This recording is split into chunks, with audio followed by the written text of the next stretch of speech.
जय जय शङ्कर हर हर शङ्कर जय जय शङ्कर हर हर शङ्कर जय जय शङ्कर हर हर शङ्कर जय जय शङ्कर. மங்கள ஆரம்பம். தெய்வத்தின் குரல் 6ஆம் பாகம். 16 பெற்று பெருவாழ்வு. விகட சக்கர விநாயகர். தோப்புக்கரணம் என்றதும் ஞாபகம் வருகிறது. அவர் விகடம் பண்ணிய சில க்ஷேத்திரங்கள் சொன்னேன். காஞ்சிபுரத்திலேயே விகட சக்கர விநாயகர் என்ற பெயரில் அவர் இருக்கிறார். தம்பி மூலவராக உள்ள குமரக்கோட்டத்தில் அந்த விகட சக்கரர் இருக்கிறார். அதென்ன விகட சக்கரர் என்றால், சக்கரபாணியான மாமா விஷ்ணுவிடமும் பிராக்டிக்கல் ஜோக்காக பிள்ளையார் விகடம் பண்ணியிருக்கிறார்.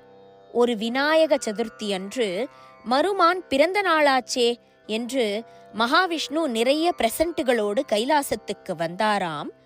குழந்தை சுவாமியானால் அந்த பிரசன்ட்டுகளை எல்லாம் தூக்கி போட்டுவிட்டு மாமாவின் சக்கரத்தை பிடுங்கிக் கொண்டு விட்டாராம். அந்த சுதர்சனம் இல்லாமல் மகாவிஷ்ணு இருப்பாரா?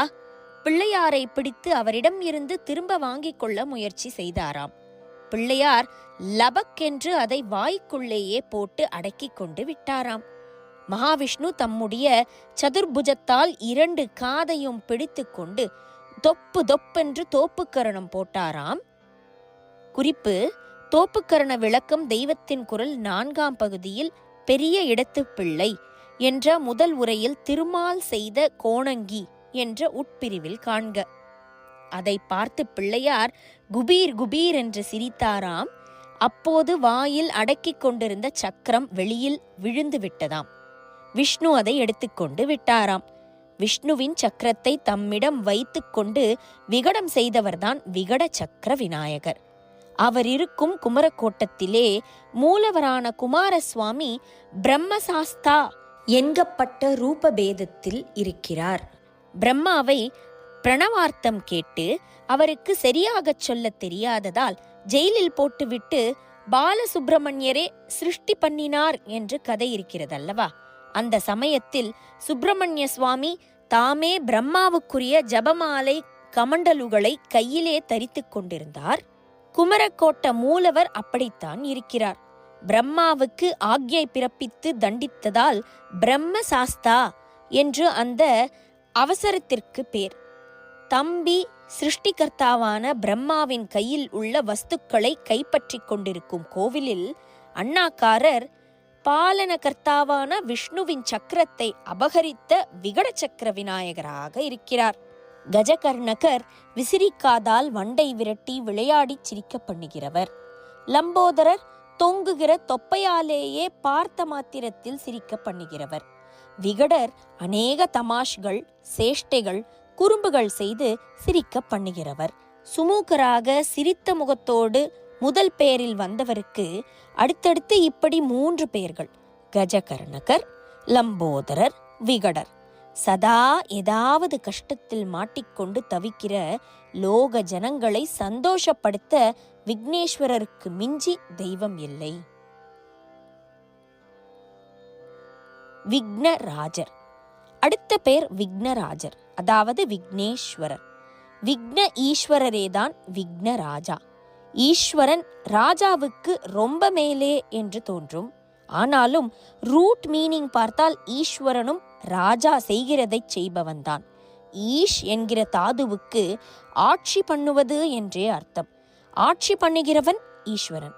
சுவாமி பெயர்களில் ராஜா, ஈஸ்வரன், நாதன் என்கிற வார்த்தைகள் ஒரே அர்த்தத்தில் தான் வரும்.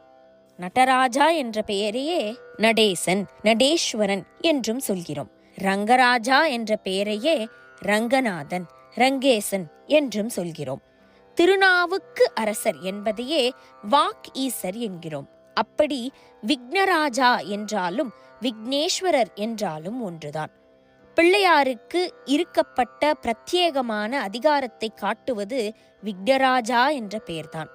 அவர் பிரத்யேகமாக எதற்காக ஏற்பட்ட சுவாமி? பிரம்மா சிருஷ்டிக்கு, விஷ்ணு ஸ்திதிக்கு, ருத்ரன் லயத்துக்கு, துர்கை வெற்றிக்கு, லக்ஷ்மி செல்வத்திற்கு, சரஸ்வதி படிப்புக்கு, தன்வந்திரி வியாதி நிவாரணத்திற்கு என்றெல்லாம் பரமேஸ்வரரின் பிரபஞ்ச சர்க்காரில் ஒவ்வொருத்தருக்கு ஒரு ஆபீஸ் இருக்கிற மாதிரி பிள்ளையாருடைய ஆபீஸ் என்ன? விக்னங்களை போக்குவதுதான். எடுத்த காரியம் எதுவானாலும் அதில் விக்னம், இடையூறு உண்டாகாமல் இருக்கவே எடுத்த எடுப்பில் அவரை தொழுகிறோம். விக்ன நீக்கத்திற்கென்றே ஏக பரம்பொருள் எடுத்துக்கொண்ட ரூபம்தான் விக்னேஸ்வரர் அல்லது விக்னராஜா. விக்னத்துக்கு ஈஸ்வரர், ராஜா என்றால் விக்னங்களை உண்டாக்குவதில் தலைவர் என்று அர்த்தம் பண்ணிக்கொள்ளக்கூடாது. விக்னங்களை அடக்கி அழிப்பதால் அவர் விக்னராஜாவாக இருக்கிறார். ஒரு ராஜாவுக்கு முக்கியமான வேலை சத்ருக்களை அடக்கி வைப்பது. அப்படி விக்னங்களை அடக்கி வைக்கும் விக்னராஜா அவர். ஆராய்ச்சிக்காரர்கள் ஆதியில் உக்ர தேவதையாக பிள்ளையார் இருந்தபோது அவர்தான் விக்னங்களை உண்டு பண்ணுபவராகவே இருந்தார் என்றும், அதனால்தான் விக்னேஸ்வரர் என்ற பெயர் ஏற்பட்டதென்றும், அப்புறம் சௌமிய மூர்த்தியாக அவரை வழிபட ஆரம்பித்த பிறகும் அந்த பெயர் நீடித்து விட்டதென்றும் சொல்கிறார்கள். ஜெய ஜெய சங்கர, ஹரஹர சங்கர, மகா பெரியவாச்சரணம். ஜெய ஜெய சங்கர, ஹர ஹர சங்கர, ஜெய ஜெய சங்கர, ஹர ஹர சங்கர, ஜெய ஜெய சங்கர, ஹர ஹர சங்கர, ஜெய ஜெய